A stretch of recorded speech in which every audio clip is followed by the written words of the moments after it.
Hi. Hello everyone.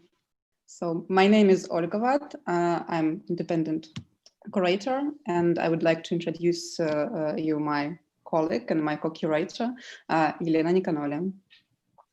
Hello, I'm also independent curator, new media artist, and we are working together on a project Datasets versus Minsets, post-Soviet explorations of the digital control society. And this project is dedicated to the idea of what can happen and what can we do when post-Soviet mindset and post-Soviet mentality meets digitalization. And also another important question that we rose during our research was how in this new normal situation, physical and digital reality mix and influence each other, and how the new ethics, ethics in the digital era, human rights, and in the digital sphere, and management of data resources is operated. Yes, and I think we can tell you a little bit about the exhibition.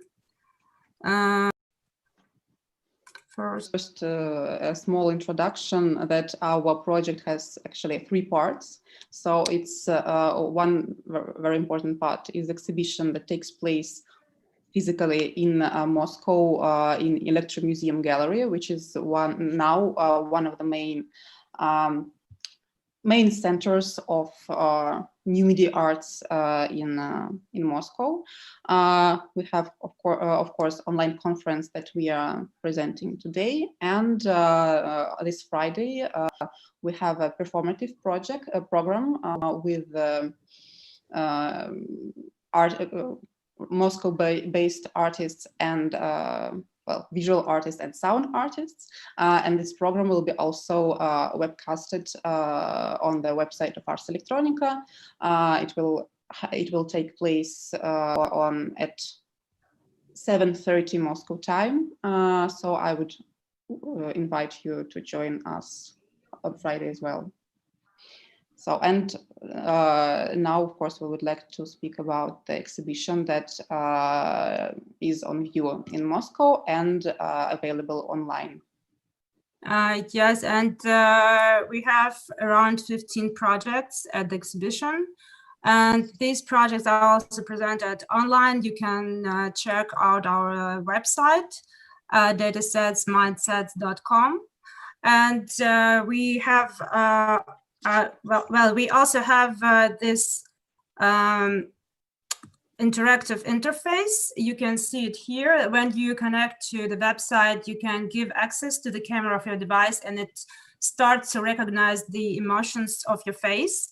And then your user experience is totally unique because it so the order of projects you will experience is related to your emotional state recognized by machine.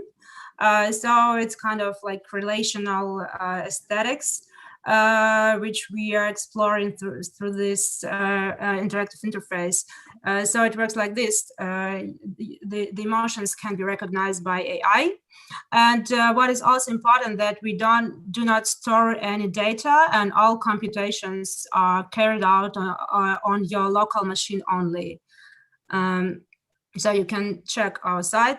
And well, yes, we have around 15 projects and 5 performances.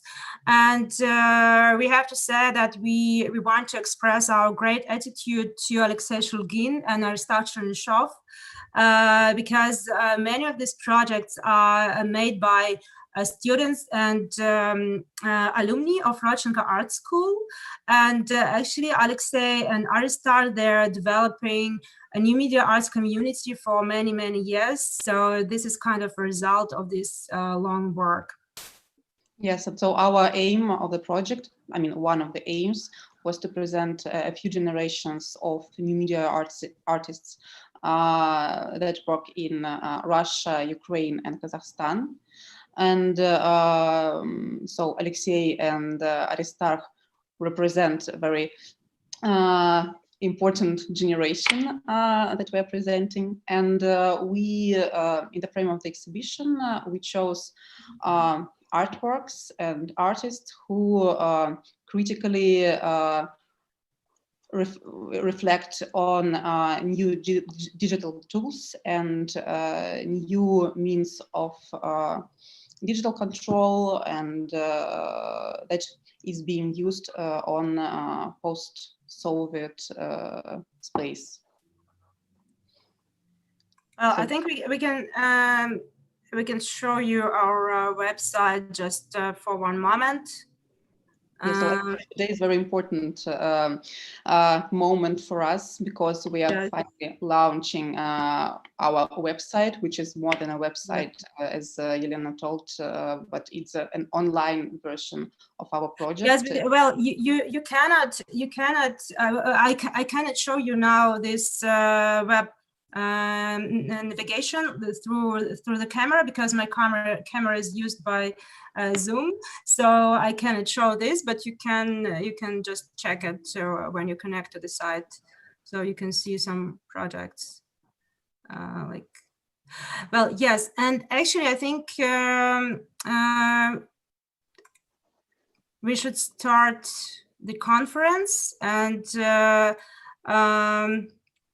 our first speaker is Lev Mановich, Dr. Lev Mановich. He's an artist and also director of Cultural Analytics Lab, and he's also a computer scientist.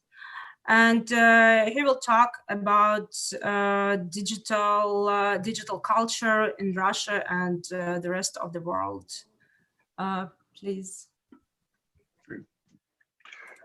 Thank you so much, and it's very, very exciting to be part of this panel, which features the most cutting-edge thinkers, curators, and also artists. Artists sometimes are curators today in Russia and the post-Soviet world. We only have 15 minutes. So what I want to talk about is the effect of scale on culture in the 21st century. When I started in digital arts around 1984, like 36 years ago, and probably all the people who were doing 3D computer animation, which is what I was working in, you can put them in one room. In 1997, ZKM has opened, right, the Center for Art and Media in Germany, and a few hundred people who had an active career in this field also all gathered pretty much in one big ballroom. And then something happened at the beginning of the 21st century. So by 2002, 2003, I have realized that the number of people engaged with digital arts and culture has suddenly became so big, it's impossible for me to keep track of interesting work. So before you go to Art Electronica or Transmediale, or you go to ZKM exhibitions, literally 4 or 5 places, you see everybody, it's a small community, and whatever few amazing, groundbreaking, original projects which were presented, that year, you would see them all. And suddenly, beginning of 2000, because of democratization of computing, because of new languages like processing, because many places started undergraduate and graduate programs in digital art, this field started to explode. And this is why for the last 15 years, instead of focusing my energy on writing about particular digital artists or particular digital artworks, I've been trying to see if I can use methods from computer science, data science, artificial intelligence to track this growth of global culture worldwide.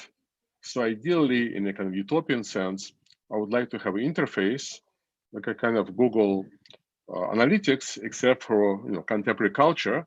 This interface ideally would take into account all the artworks, all the cultural artifacts, all the interactions, all the festivals taking place every year, and would both show me recurrent keywords, how these keywords emerge, and also lead me to a few 0.01% of works which are original. So I've been working on this for 15 years, Meanwhile, digital culture has been getting bigger and bigger, so it becomes more and more difficult to track it. And I will just show you a few graphs from my most recent project called Elsewhere, where I propose a new methodology to follow and to track contemporary culture. The term Elsewhere refers to both, the South, the Global South, and Global East. It basically refers to what sometimes people in the metropolitan areas call, provinces, right? It's people who live outside of New York, Tokyo, London, and so on. And the question is, where do new ideas, images, imaginations come from? Do we still come from major cities? What is the role of smaller cities? For example, the cities below 1 million people or below 500,000 people. What is the role of art schools located, again, in the middle of nowhere?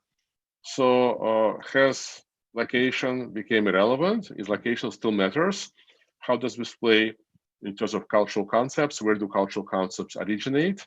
It's a very big project. In reality, I would need to have thousands of PhD students. I'm kind of doing it with just a couple of people. So let me show you some results, what we have so far.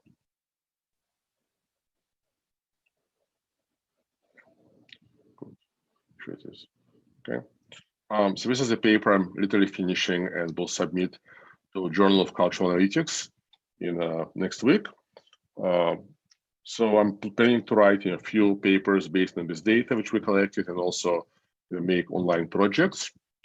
This first paper is about methodology. It's called Measuring Growth and Diffusion of Contemporary Culture in 21st Century. And the basic idea is like this, right? So for the last 13, 14 years, tens of thousands, hundreds of thousands of computer scientists and also people in communication, internet studies, computational social science, and so on, have been very good in using online information to track social culture issues. So there are tens of thousands of papers which look at YouTube genres, popularity of different genres of photos on Instagram, how do people use Twitter during various political events. All this stuff exists. And what I realized 4 years ago is that now this research has become very established. There's something else which people have missed, that during 20 years, so we're already 20% into the 21st century, we saw not only phenomenal growth of digital culture, but we also saw equally strong, perhaps as strong, growth of physical culture.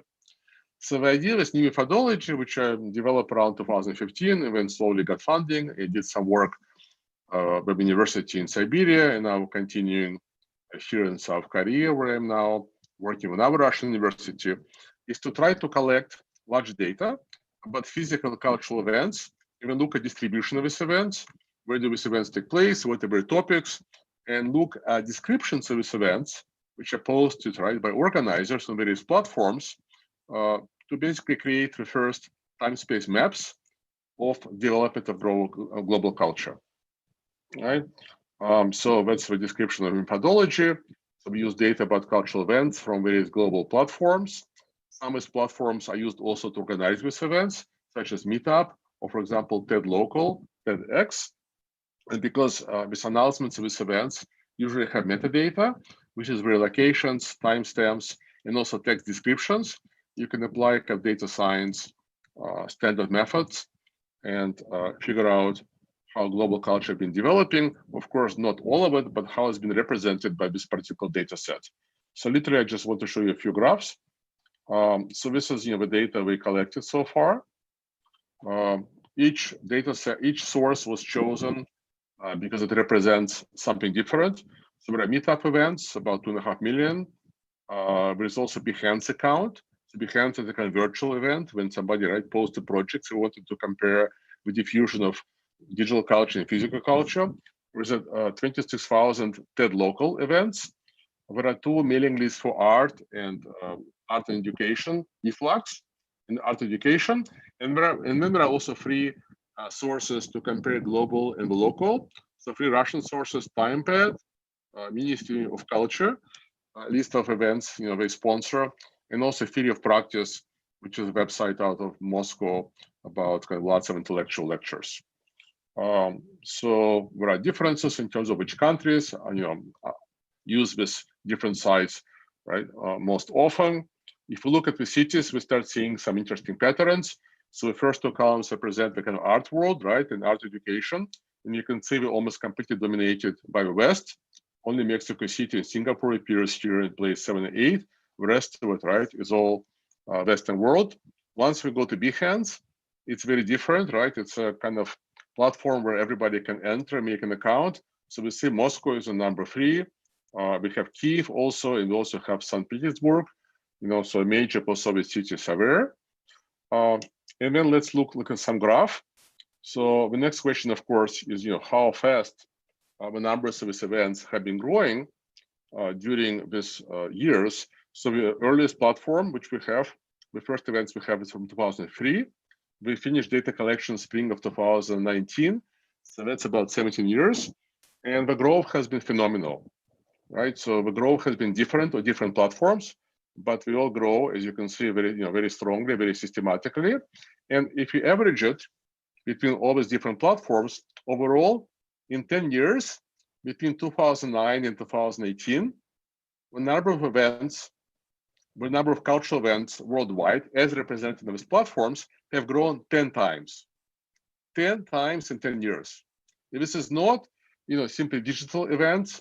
This is events which require, some funding, resources. This is not virtual Art Electronica, it's real Art Electronica. You can also see some patterns. So interesting question, how does the last economic and social crisis has affected growth of culture? You can see that, for example, TimePad and Meetup just keep growing as though nothing happened. With eFlux and TED, there is a bit of a slowdown. But of course, that doesn't tell us anything what will happen in the next 2 years because the economic crisis hasn't really started yet worldwide. But at least the last time when the crisis was very serious, we can see it didn't have a very big effect. And then what's interesting to compare this to much longer cultural series, which is the growth of Art Biennials. So, the first Art Biennials was Venice, 1896. And then we counted all the unique biennials, which are still taking place. In 2018, it was 200. And you can see that the growth has been very strong. But of course, it's not 10 times, right? So between 1990 and 2000, it's about two plus times, and then it's a bit less, and then it's a bit less. So in terms of our biennials, actually, right, the most rapid growth was in the 90s, and then it became a bit slower. So just a few more graphs. So the interesting thing is how does this contemporary culture, as represented by these platforms, is been diffusing around the world. So this looks at the number of unique cities which appear on these platforms every year, and you can see it's basically linear growth. It's linear growth, right? So in 2006, maybe we had a few hundred cities. By 2018, we have actually something like over 12,000 unique cities per year. And overall, we found 21 unique 1,000 cities in the data. If you look at the number of countries, there's something else. So there's a big growth, and then it reaches certain saturation, right? But of course, once you get to 180 countries, that's almost everybody, because there's only 200 countries worldwide. And I'll just show you just a few more graphs. So this is plotting the growth on, this is plotting number of countries, right, on different platforms. So you can see how certain events, which are more about technology and intellectual life, right, we reach, we kind of plateau 140 countries. The art events, right, reach plateau of about 60 countries. So that's very interesting. And finally, the last graph, and that's another paper I'm now working on with people in Krasnoyarsk, which is a big Russian city, big Russian university. So we're looking at the role of cities of different sizes, right? So it's obvious that there are lots of events in Moscow, in Montreal, in Tokyo, and so on. What about smaller cities, right? Linz, which been housing Art Electronica, is a kind of exception, right? Most cities are not Linz. So what we see here is, again, interesting patterns. So for the smaller cities, less than 1 million people, we have completely linear growth. And then, in fact, for cities of different sizes, there are different patterns. So I don't have any kind of huge take-home points yet. This is still work in progress. But the key point is that not only digital culture, but also physical culture has been growing tremendously in the last 20 years. And I think we see the effects of this, in the content. So for me, it's kind of very difficult, in fact, to watch all the streams from Art Electronica. As somebody who's been in this field for 36 years, all I see is endless genres and keywords, right? VR, environment, this and that sensors. And I wonder if the effect of a scale is not to have more diversity of content, aesthetic, and so on, but in fact, potentially it leads to less diversity because maybe people follow each other, maybe people imitate each other, people copy each other. And of course, that's large questions. So we can also think about culture, the way scientists think about various scientific domains, right? What is the effect of growth on diversity? Not diversity of participation. Yes, everybody can participate today, but do we have anything original to say? So these are very big questions. I hope to get to them eventually. And thank you so much for your time. And I'm looking forward to the rest of this interesting panel. Thank you.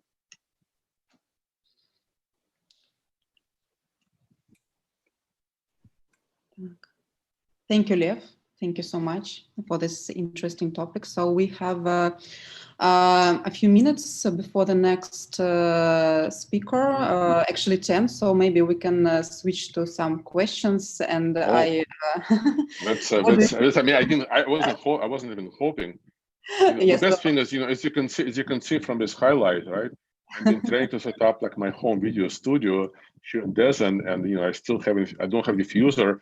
And I have this background, I have this big thing. So you guys lucky that nothing caught fire and nothing crashed, because literally I'm like sitting here, with my lights and trying to figure it all out. So thank you so much. Thank you. Thank you. Yeah, maybe I can ask one question because we have please. Like 10 minutes before the next. Wow. So yeah. Let me just get some water. Okay, yeah. Thank you so much for being so brief, because we have very. I was like, yeah. Okay, first time in my life. Anyway.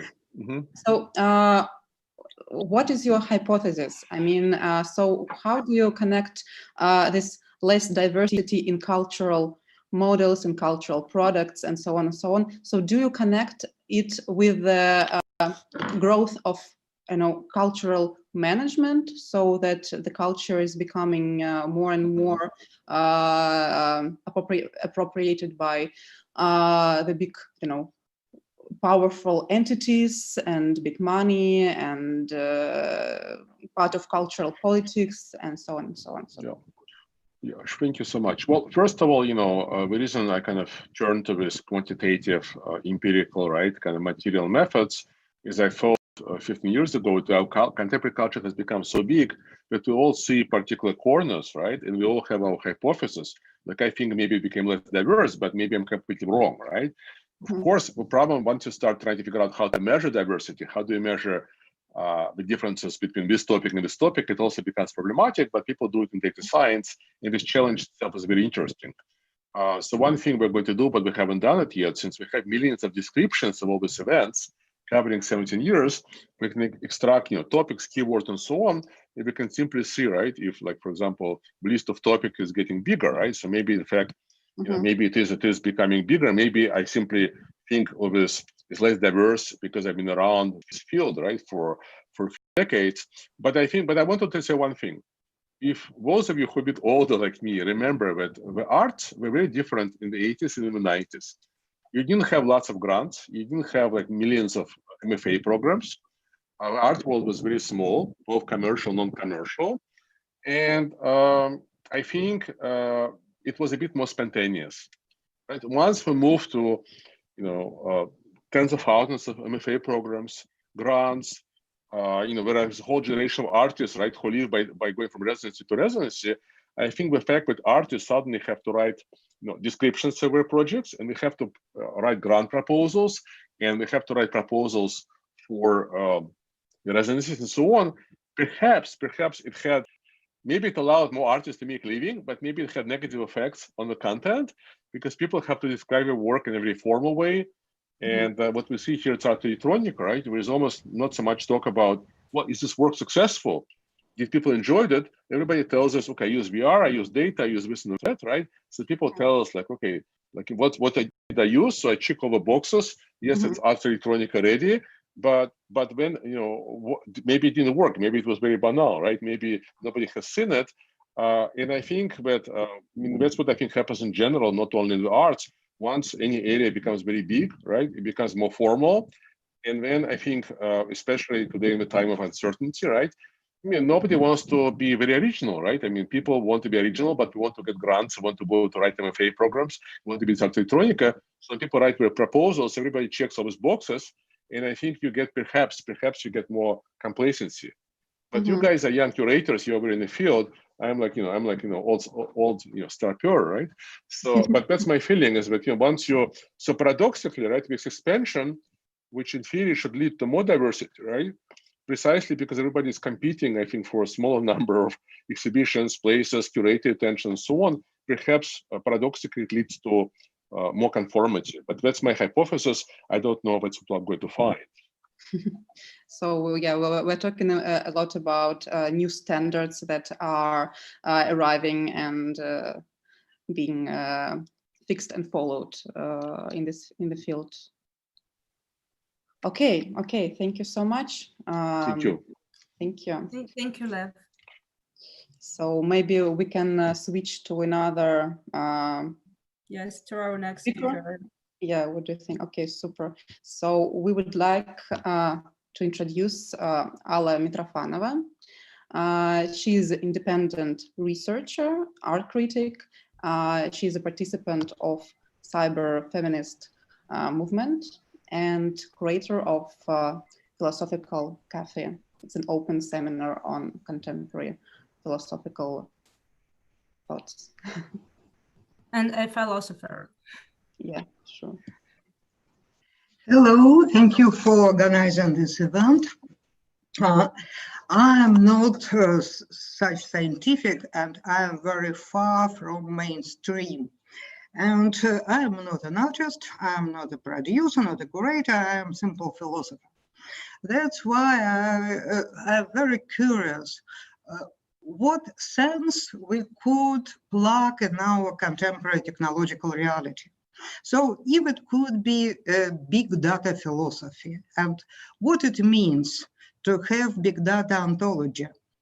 Ontology, supposedly we need this term because it helps, it's an old-fashioned term, but it helps us to organize our relationship with things, with knowledge, with ourselves, and with our values. So ontology hardly connected with ethic. And in my topic, you see homage to Walter Benjamin, Epoch of Big Data. So philosophy in the epoch of big data. What kind of philosophical the suppositions we have now in contemporary philosophy? Of course, we have neo-materialism, we have post-humanism, we have object-oriented philosophy. We also have a big line of more new titles like flat ontology, toy ontology, dark ontology, and even we have slime ontology. And what means ontology in traditional is a strong view. It's not thinking how things are organized and represented. It's thinking philosophically. It means we think about how access or rules of access into knowledge and into reality is organized.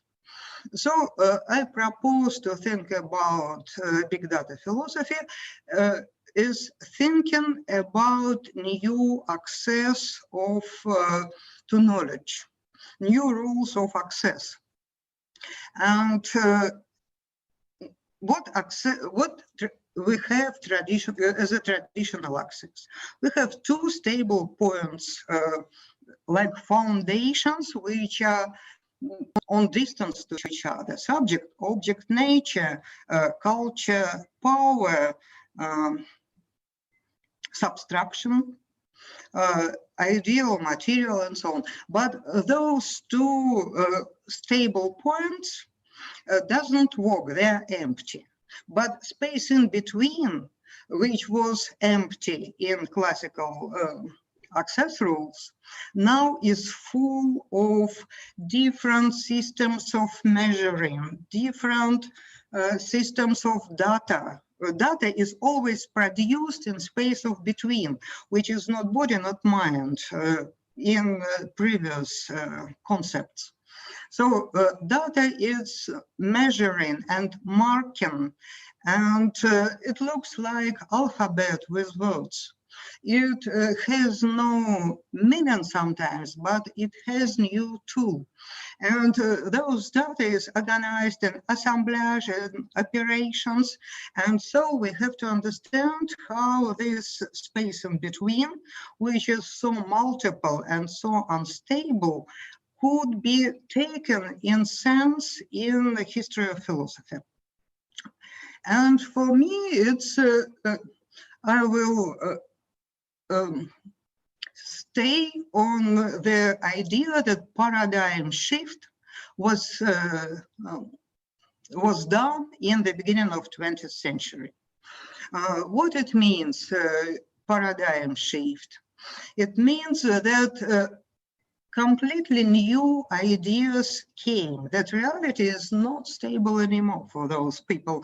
It could be changeable in political, in aesthetic, in scientific sense, and art in that time goes very close with science. So it's kind of one way of thinking which goes to each other, to meet each other. So body meets mind, and it means that my body is not anymore homogeneous piece of nature. So it could be marked and measured and reconnected differently, and new disciplines appear. Discipline neurophysiology, technique of perception, sociology, and many others. And all those disciplines grasp in one field of research, grasp nature and culture. It means that there is no more mind which still be independent from body, and there is no body which still be independent from mind. And a lot of new languages appear in that time. It's kind of proto-data. For example, there is a language, body language, which was developed by Nikolai Bernstein and Alexei Gastiev to analyze movement. Movement is not a simple movement. It's a system, it's a conjunction of many systems, muscles, neurons, and psychic and mental. And from that point, we could just jump straightly into our time, and we could see how ballet of McGregor, how organized ballet dancers, and how they are trained with a computer program which grasp motion and makes variations with motions, and then trained dancer back. So so body from that point is a variation of many systems, is very flexible, very plastic. Why? Not because it's slime, but because it's multi-system model. And what we have, which is not always pleasant. We practically don't have natural body. And it produced fear, because in our traditional understanding from 19th century, our subjectivity has its own property, our body. And that means that our body should be hidden, secret, and mysterious to let us to be free as a subject. But now we don't have such property. Our body is expanded, exhibited in many disciplines. And that makes for many people unsafe feeling. And also people are afraid to be controlled, to become biopolitically exploited. But I would say that it's not a problem of biopolitics, it's a problem of cultural paradigm shift. So there is no way to escape from such body exhibition. But there are ways to study that new cultural situation, to exploit it, and to change some algorithms to extract data differently. So if we have a lot of data and we cannot make filter, so we have to do how we could organize assemblages of data. And that's why algorithm and ethic and ontology is important. From one point, we have new strange collectives. For example, collective with bees on the piece of Natasha Fedorova. She tries to organize communication with bees using their smell language and try to collect such smell which could be included in our smell communication. And there is another project with gene comparison between human and fruit flies. So it's another companion species. So we don't have our body as a straight piece of nature, homogeneous, but we have a lot of expanded relatives. So my metaphor is that we have kind of knitting ontology, but knitting ontology doesn't produce straight body lines, but it produces a lot of relationships which cannot close our agency, cannot stop our agency. That's why the best ethic to include all agencies from different data, from different assemblage, from different configurations of reality, of objects, is hospitality. And this concept is developed by Irina Aristarchova in her book Hospitality of Matrix, and she studied on relationships with example of traditional hospitality, with example of motherhood, with example of friendship, and especially with example of being open to any event. How we could be open to any event which we not control, this event doesn't depend on us, but we still, she still think that we could organize, self-organize our practice to be able to hold such openness. And my last example is two pieces by Masha Dances and German Lavrovsky, and they study exactly this algorithm or this practice of hospitality. Masha Dances works with community of women who play with baby dolls and pretend that they are mothers. So there is no objects, there is no real mothers, but algorithm, relationships, reflection of these relationships is very hard. So they simulate or they expose algorithm of pure care, assistance, openness. And another project is a project of German Lavrovsky. He also did a baby toy, but in sense of queer object. And this queer object was part of many performances.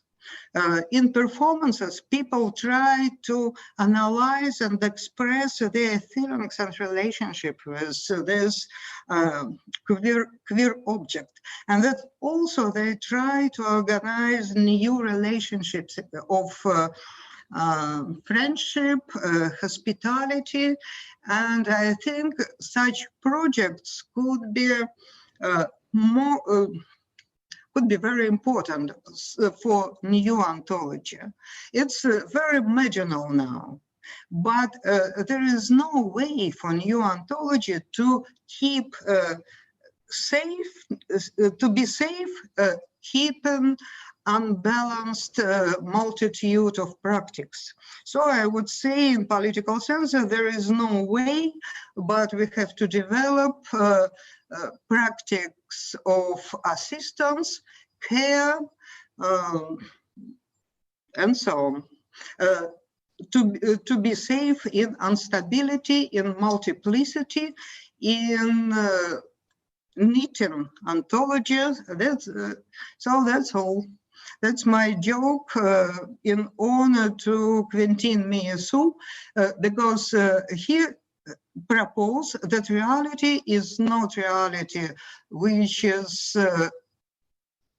natural object which is somewhere very far, but reality is what is done as reality through many practices in the space and between in opposite classical epistemology. So thank you.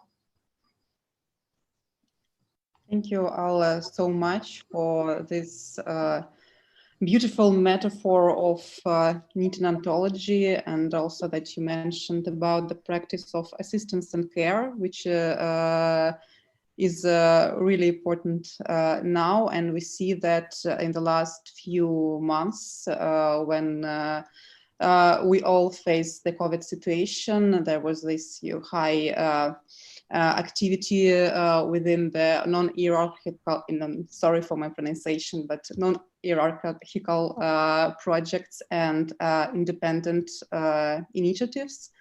I wanted to switch to our project with Elena, that it was actually organized independently with help of with a really huge help of the community.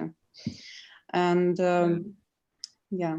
Well, I wanted to add that the project about bees communication is actually a collaborative project by me and Natalia Fedorova. It's not. Oh, I'm sorry.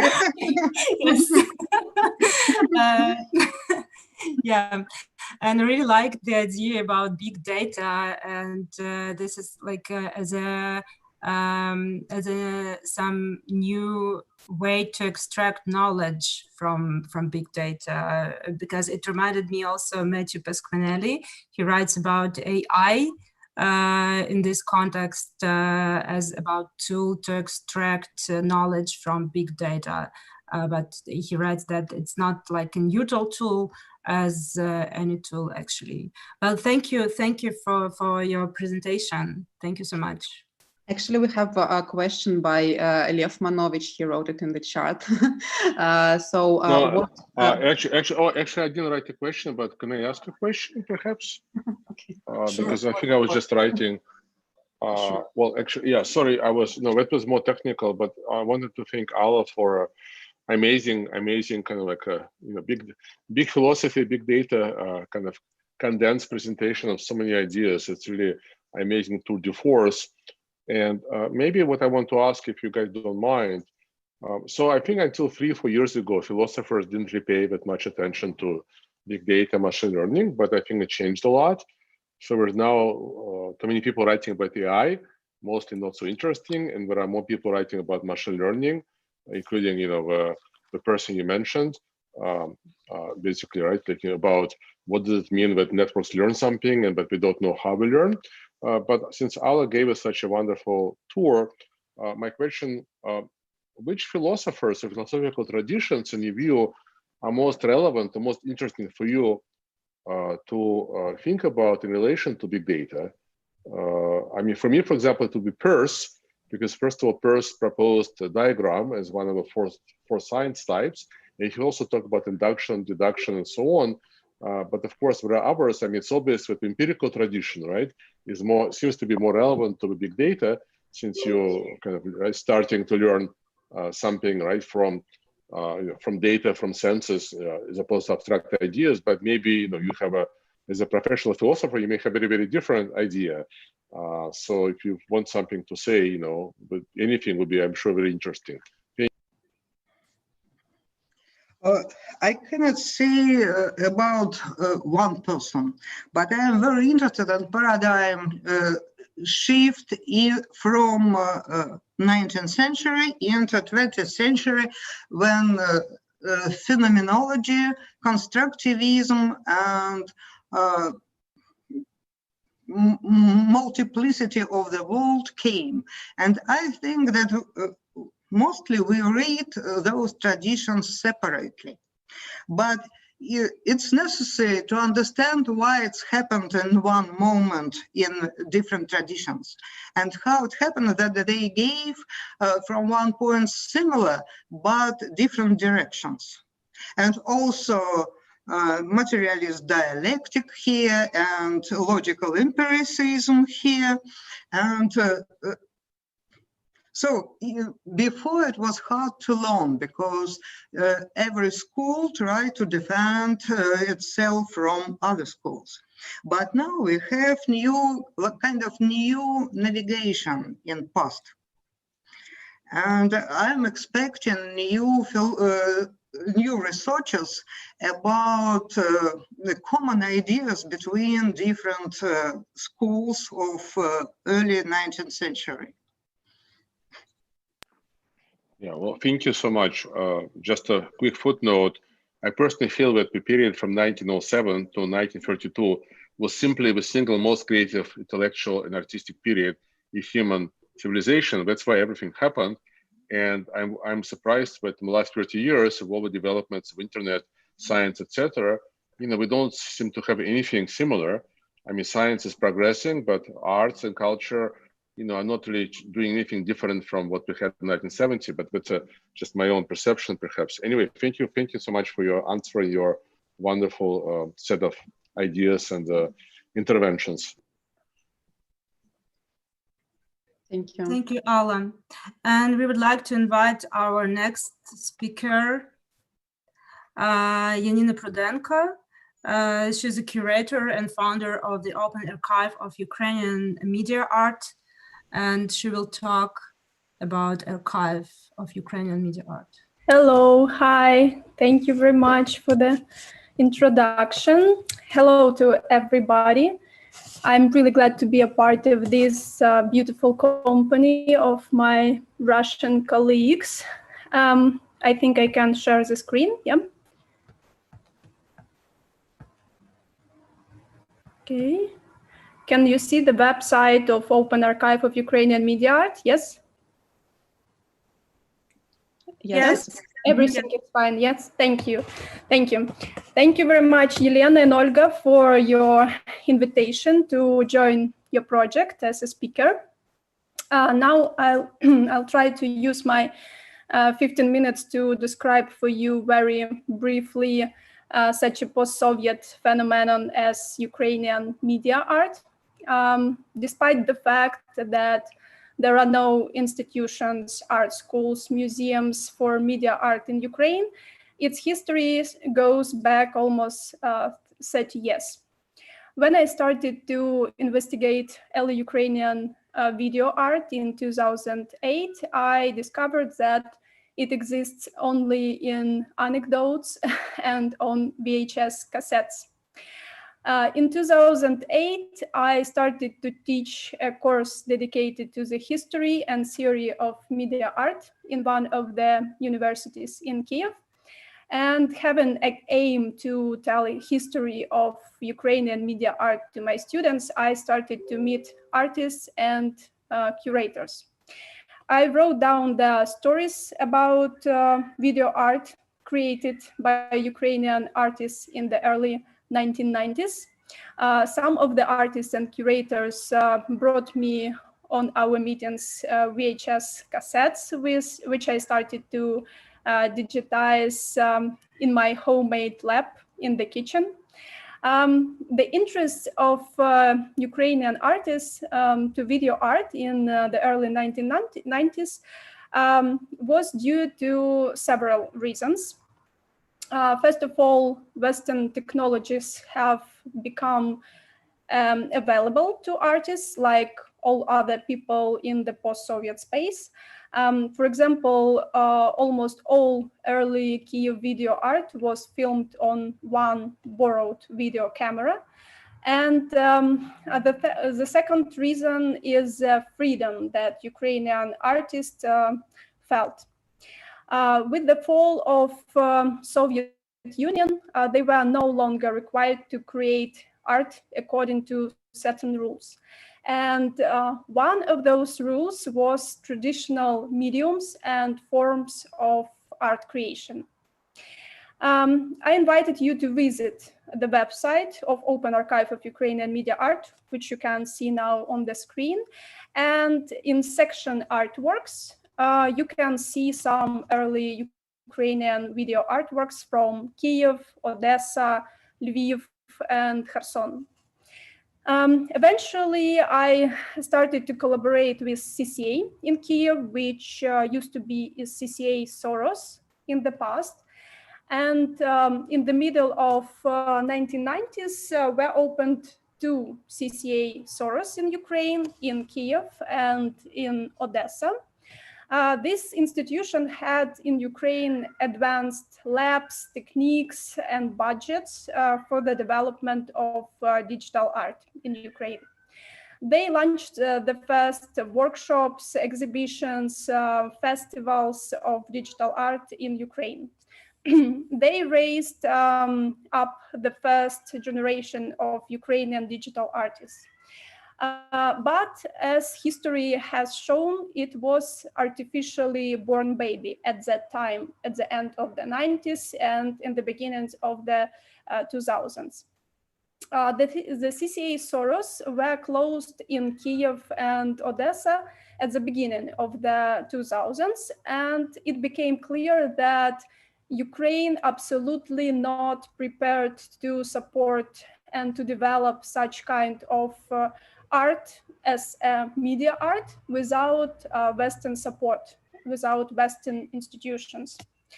Ukrainian digital artists who grew up in CCA Soros went to the TV and advertising business. And now it seems that it was the main goal of CCA Soros in Ukraine in the 1990s to raise technicians for new post-Soviet capitalistic reality. Yes, because TV needs in advertisement. And in the late 2000s appeared an absolutely new generation of young Ukrainian media artists who grew up at a computer keyboard. And I need to emphasize that there are a few gaps between all these three generations of Ukrainian media artists. Artists who started the experiments with video cameras at the beginning of the 1990s. It's the first. Digital artist raised by CCA Soros. It's the second. And this new native-born young media artists. There is a very simple explanation for these gaps. All these artists never had the possibility to teach in art academies or in art colleges or in art schools and so on. all these institutions still are in an obsolete situation in Ukraine. Yeah, so it's absolutely rudimental, can say. They are very good, or maybe a very bad example of how little changed in state educational system in Ukraine since Soviet times. And finally, let me tell you briefly about just a few words about Open Archive of Ukrainian Media Art. As I said before, I started to work on it in 2008, and this is a completely independent project since 2008. From time to time, I'm joined by other researchers who voluntarily help me with various tasks, like researches, like content of the website, and so on. And in 2013, we actually received, the archive received a small non-government support grant for the creation of its website. And thanks to this, you can partially get acquainted with the archive's database. Why partially? Because we try to adhere to the license rules of Creative Commons and share on our website only those videos which were posted online by the artists themselves. So in that way, we can to be like good guys without any we can to work with copyrights. Besides to the video on the website, you also can read the results of research of my colleagues from different parts of Ukraine. So you can go to, for example, cities and to read about Kiev, Lviv, Kherson, Kharkiv, Odessa, and so on, other cities. And for example, the same in research, you can also read some text of my colleagues about different topics about Ukrainian media art. And I need to say that in last few years, it became better and better, but support of Ukrainian media art for the artists still in not a good position, because we still don't have, as I said before, any museums, any institutions, any galleries, any art schools for media art precisely. So it was my briefly report, and I think I made it in time. So maybe you have questions to me, and I will be happy to answer it if you have it. Thank you. And I'm stopped demonstration of the screen. Thank you, Janina, so much. Maybe I have one question. Sorry if I missed this in your talk. So how big, if we're talking about numbers, how big is it now? Yeah, it's maybe half of the thousand files. It's like a video art, digital art, I don't know, soft, yes, of video art. So yeah, it's quite big, but unfortunately any state museum still can't to take it for the collection, because it's difficult for them, because they used to collect, for example, sculptures and pictures and so on. And for example, to take for them files in the collection, it's a really big problem for them. Yeah. Mm-hmm. But I think it's a very common problem for all the post-Soviet countries. Yeah, for sure. Yes. Well, thank you very much for your invitation and for all. Thanks. Yes, I thought about this three generations of new media art. This is the same in Russia. Actually, the same is in Mexico, for instance, because I talked about this with my Mexican friend. She's also an artist, and she said that they also have this three generations of new media artists in Mexico. So that's interesting. Well, yes, thank you so much. And we are inviting our next speaker, Darья Parhomenko. She's a curator and she's a founder of Art and Science Media Laboratory Art and Science Space, I'm sorry. Laboratory Art and Science Space. And actually this is the first institution in Russia dedicated to art and science. And Darья will present her talk about interspecies communication in art and science. Thank you. Hello, everyone. I'm very happy to be here today and to speak and to participate in arts, even this in these strange times. Everything is online. So hello to everyone. And also thanks Olga and Elena for inviting me. I want in this very tiny speech talk today to touch my latest research and to tell you a little bit of upcoming show, which we are hoping that really will open this year, because due to pandemic, everything is postponing. The show is called May the Other Live in Me. And this, you may guess, is again about communication with non-human species. So I would touch a little bit this topic and my research and show you several works which will participate in this exhibition.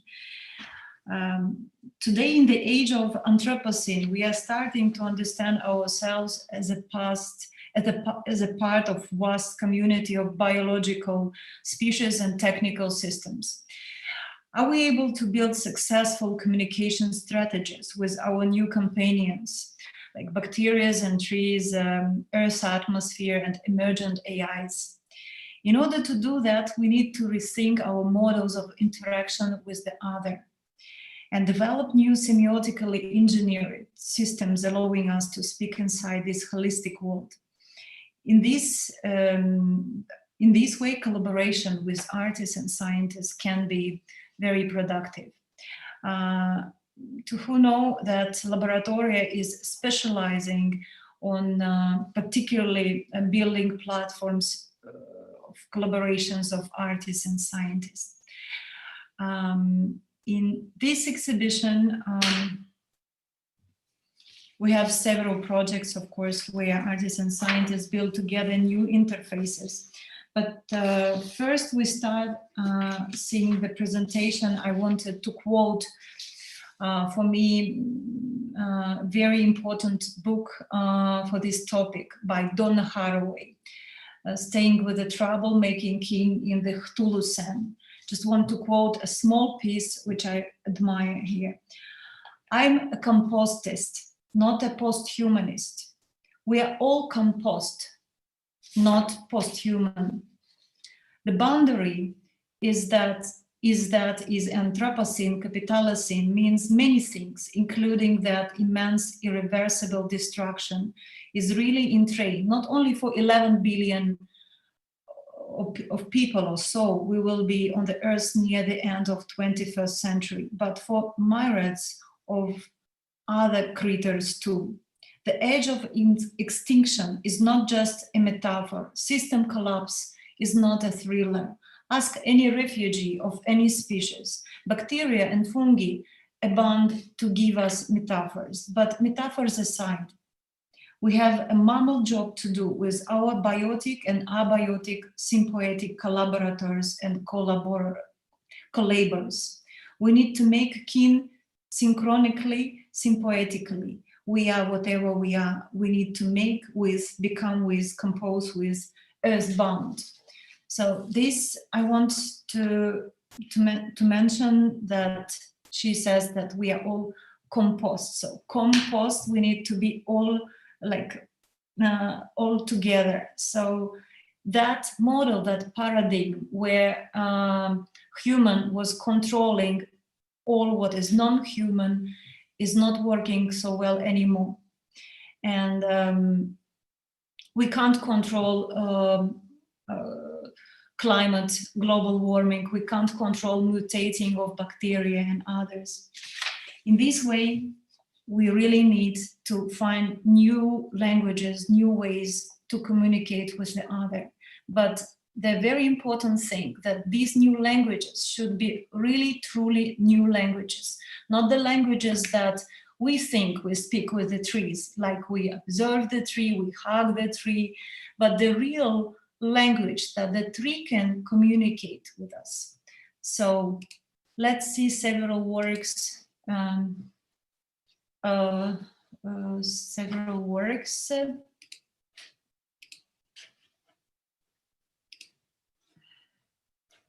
One second.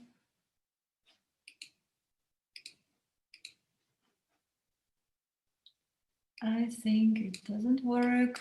One second.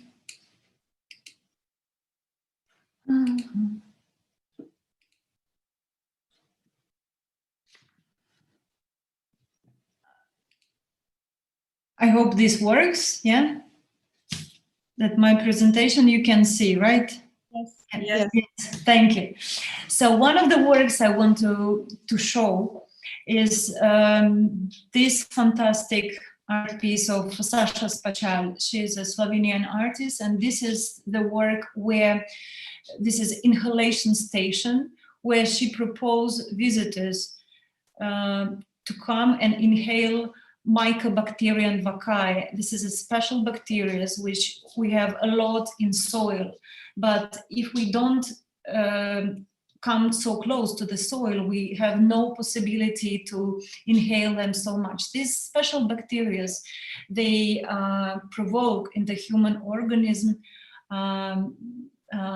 hormones of serotonin, raising this hormone and giving us a better mood and better work of our brain.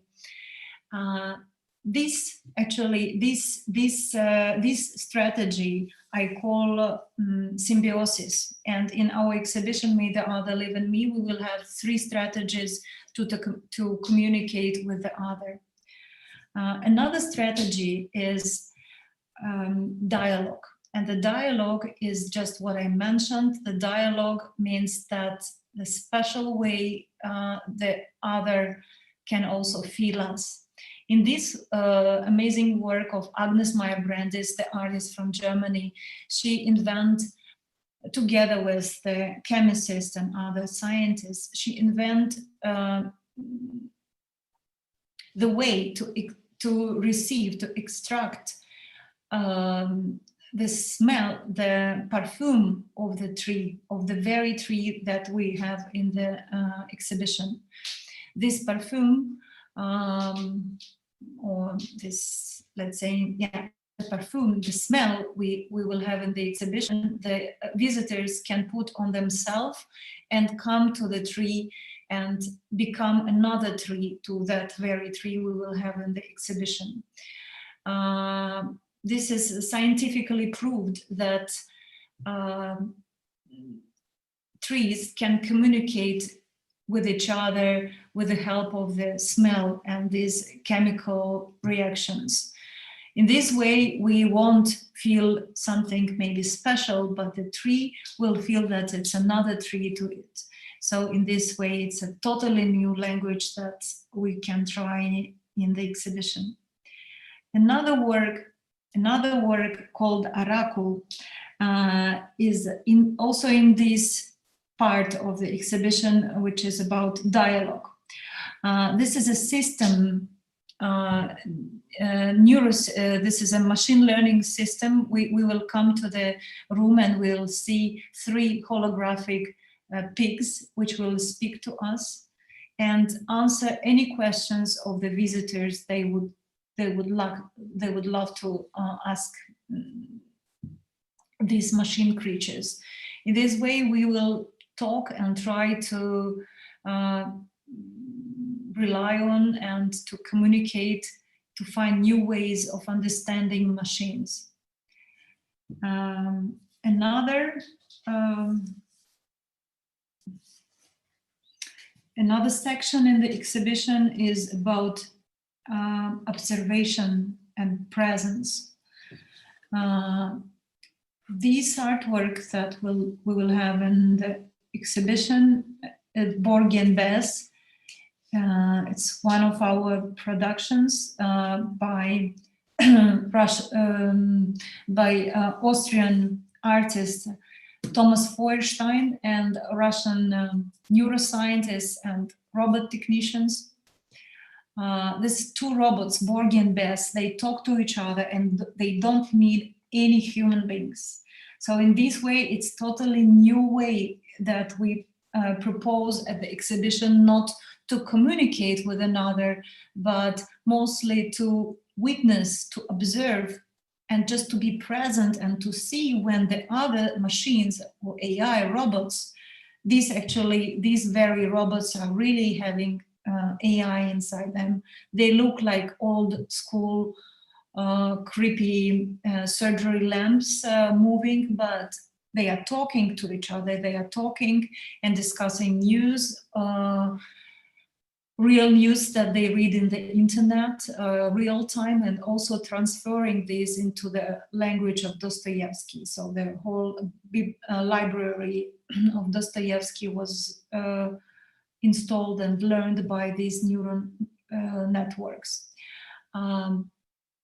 So in this way, we will observe and we will see how we can study, what we can know from these machines. This is in this section, presence. Also,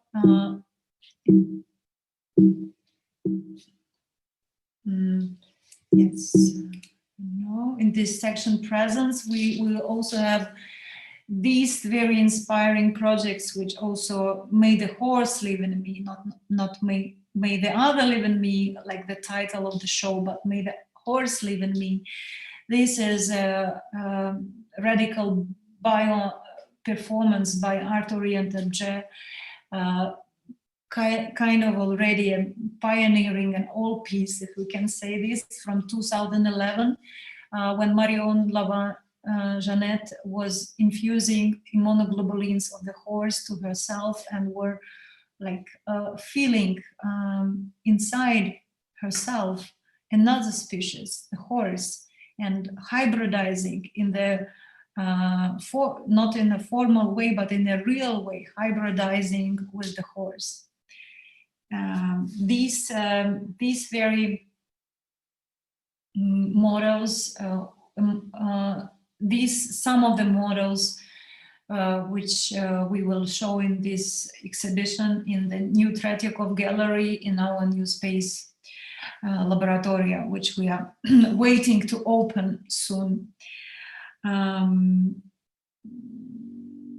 Artist-scientist collaboration is actually a very important and a natural part of experimentation in these new interfaces. So all what we are talking and what we will witness and see at this exhibition, also we can try these new interfaces where artists can provide their sensibilities and scientists can provide an understanding of technological abilities as usual. So why we always see this collaboration of these two worlds of artists and scientists is very important and productive. I think I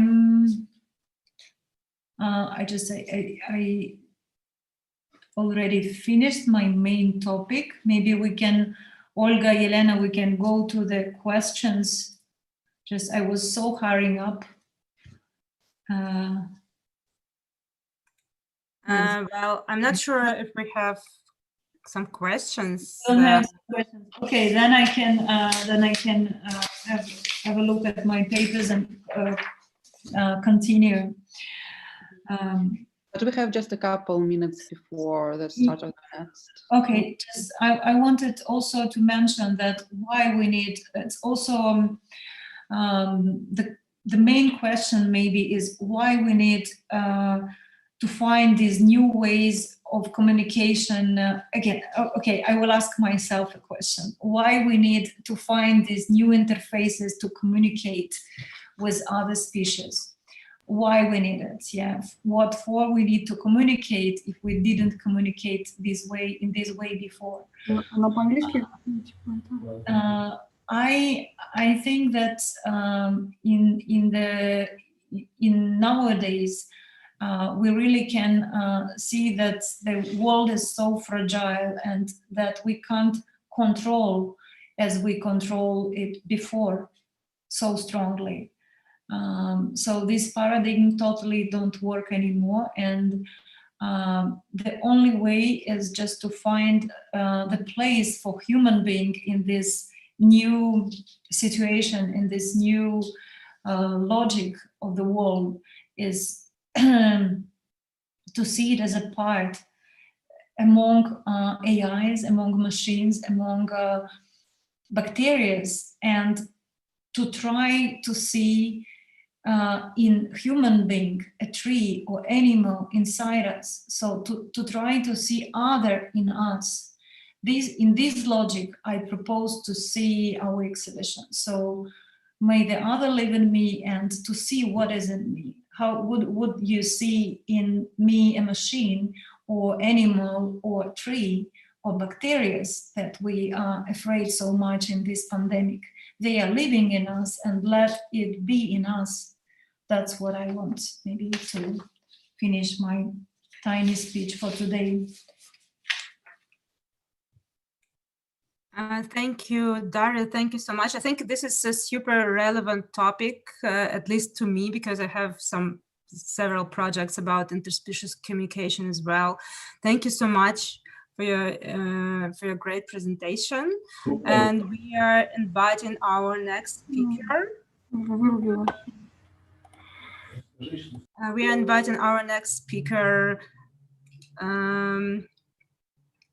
Dmytry Bulатov. He's an artist and curator at the National Center for Contemporary Arts. His research focuses on different aspects of deep media art. And he will talk about deep media studies. Thank you very much for the possibility to join you. I will speak in Russian. And simultaneously, I would like to thank our colleagues who helped me with interpreter. You see the presentation on your screens? Да, все. Okay. Добрый день еще раз. Меня зовут It is a pleasure for me to address you. My name is Dmytry Bulатov, and I'm curator at the National Center for Contemporary Art, the Baltic Branch. And for 20 years already, I am researching the interaction of science and art. And this is usually called art and science. And the topic of my presentation today is the deep media.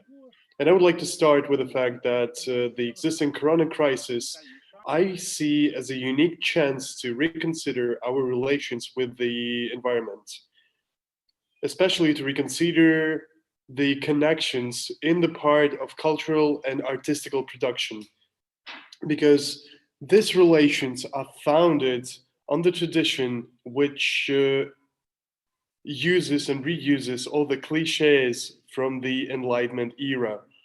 This tradition distinguishes living from non-living, active from passive, and the human being is the only nexus of among the living species.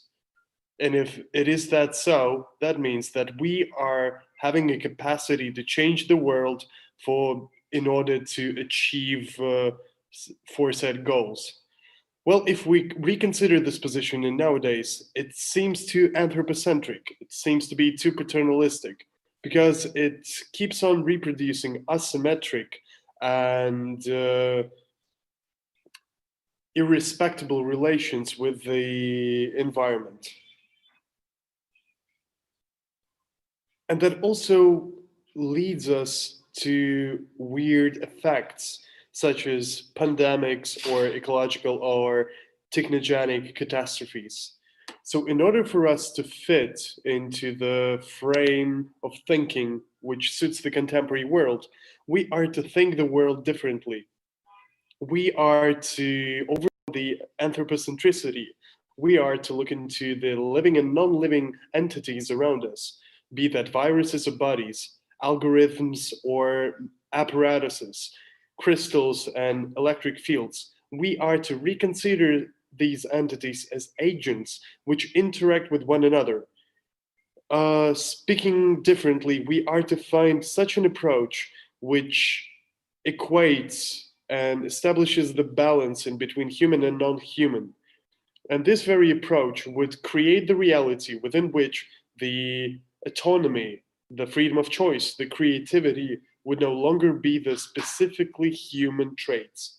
In order to do that, we are to make our strategies more complicated, and we are to make our models of the artistic activity, be that individual or institutional, make it bendable, make it flexible, make it more research-oriented. Art in this sense is seen as the cognition. It is not the entertainment industry. We are to develop the new toolbox. We are to look into the ways of cognizing the world. So these are the principles which lie within the deep media studies. And this is the very field I'm working in. These studies exist at the cross sections of art, philosophy, and science. Deep media is focused on the interaction of the physical components of earth, water, and atmosphere, be that magnetic, electric, or gravitational fields, and substrate elements of the technical systems, be that metals, salts, crystals, etc. And so the main idea behind deep media is the rethinking of the materiality and the very conditions within which the material elements become have their technical shape. And I would give an example. This one I love a lot, and I was curating this project. And this is a project by Cecilia Jonsson, which is called HEM. All of you must have heard about hemoglobin. This is the very element which is responsible for the transportation of the oxygen into the tissues. And so the artist was working with blood, and blood is the main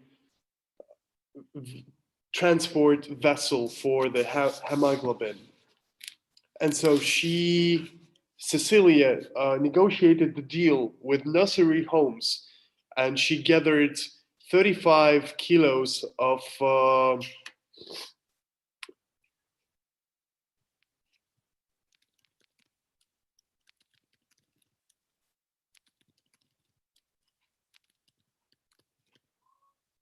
placenta, and she gathered 35 kilograms of placenta, and then using the traditional instruments used for the ore smelting, she created a compass out of the ore which was evaporated from the blood from the placenta.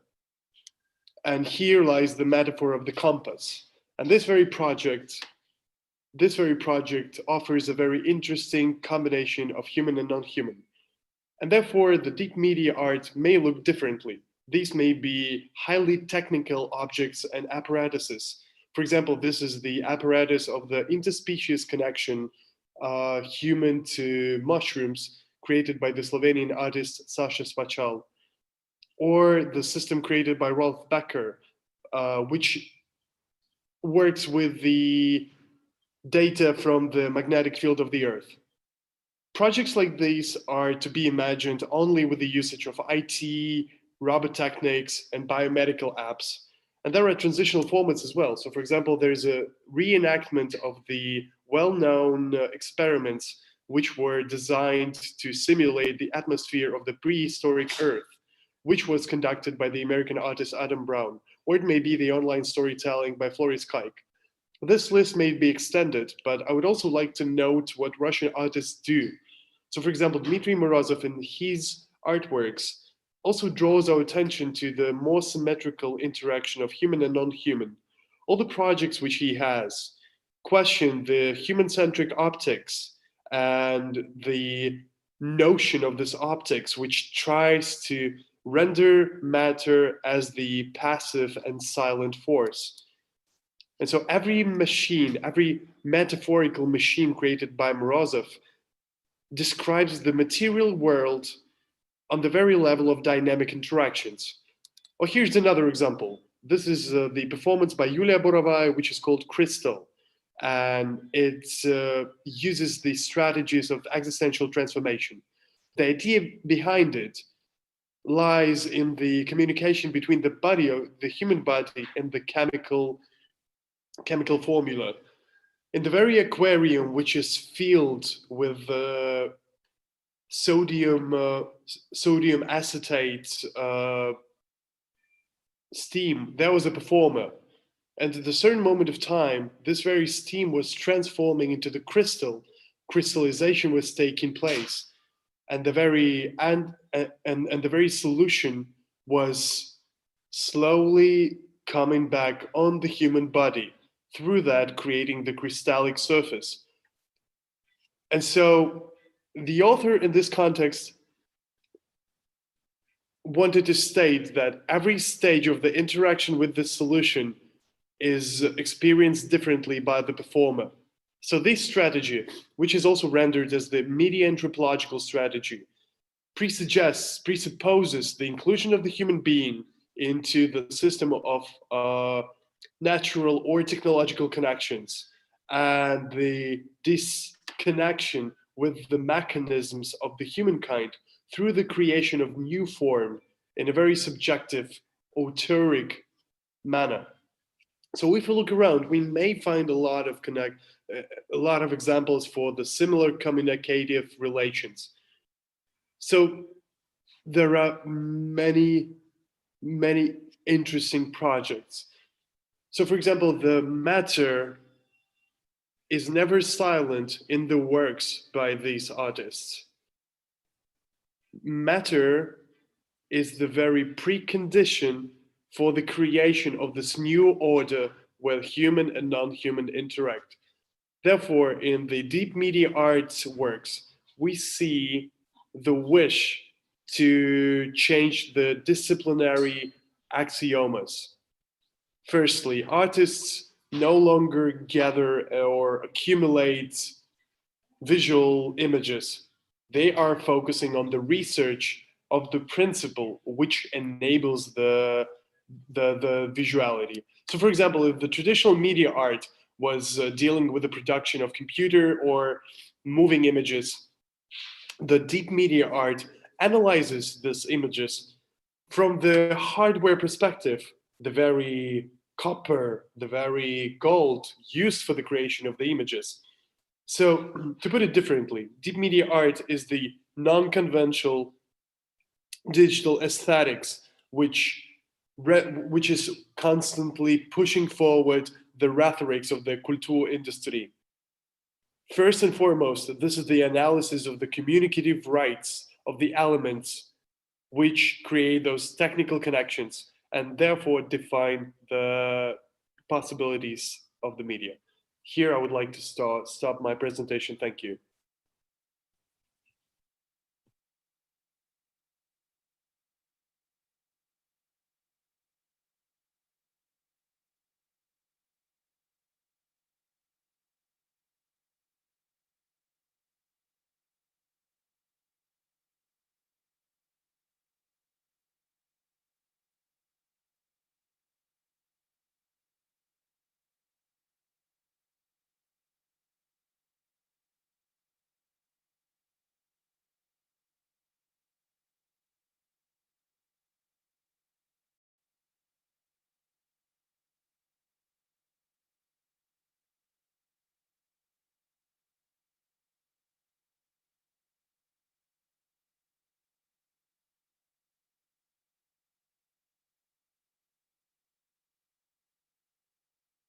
Because the commercial media, like it didn't, the